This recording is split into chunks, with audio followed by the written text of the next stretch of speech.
అల్లు అర్జున్ వ్యవహారం దాని మీద కూడా మాట్లాడింది ముఖ్యమంత్రి. ఇవాళ మాకు మైక్ అడిగితే ఇయ్యడు. ఎందుకంత భయమే మాకు మైక్ అడగడానికి? సరే, దాన్ని మేమేమి సమర్థించలే. అక్కడ ఒక మహిళ చనిపోవడం అది బాధాకరం, విచారకరం. దాన్ని కూడా బీఆర్ఎస్ పార్టీ ఖండిస్తా ఉంది. నువ్వు ఇంత మాట్లాడుతున్నావు కదా, మరి చట్టం ఇవాళ కాంగ్రెస్ పార్టీకో రేవంత్ రెడ్డికి చుట్టమైందా?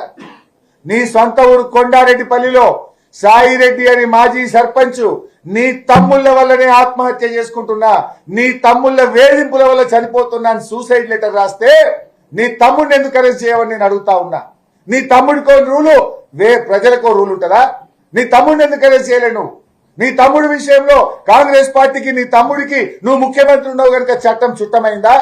కనీసం ఎఫ్ఐఆర్ కూడా నమోదు చేయలేదు, కేసు నమోదు చేయలేదు.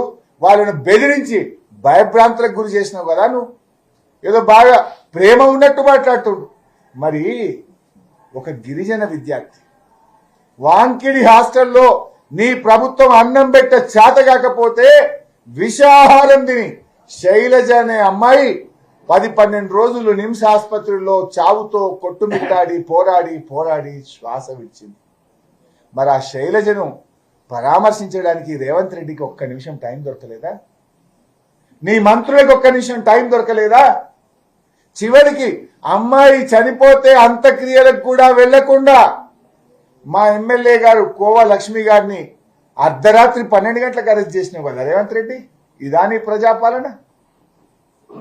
పెద్ద నీకేదో ప్రేమ ఉన్నట్టు మాట్లాడుతున్నావు. సరే, అది దురదృష్టకరం.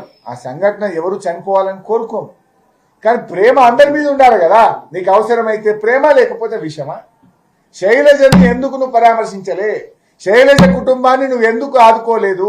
శైలజ అంత్యక్రియలకు మా ఎమ్మెల్యే గారిని పోనీయకుండా ఎందుకు అరెస్ట్ చేసినావు అని నేను అడుగుతా ఉన్నా. రేవంత్ రెడ్డి అంతా కూడా మొసలి కన్నీరు డ్రామా. అవసరానికి పాట పాడతాడు, మాట మాట్లాడతాడు. ఆయనలో నిజాయితీ లేదు.